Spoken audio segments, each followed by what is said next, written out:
We'll guide you through how to install ChatGPT on your desktop.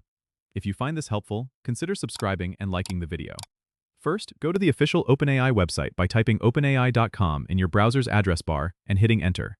Once you're on the homepage, look for the section that says Products at the top menu and click on it. In the drop-down list, select ChatGPT. This will take you to the ChatGPT product page. Here, you might see an option to download or install ChatGPT if it's available as a standalone application, or you may be prompted to use it directly through the web app. Follow the prompts to initiate the download if that's an option. If you're using it via the web app, simply click on Try ChatGPT or sign in if you already have an account. If you need to create an account, click on Sign Up and fill in your details, like your email address and a secure password. After confirming your email, log into your account. Once logged in, you'll be taken to the ChatGPT interface, where you can start typing your queries and interacting with the AI.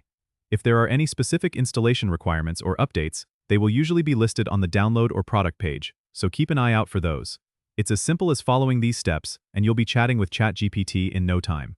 Don't forget to subscribe and comment if this helped you out.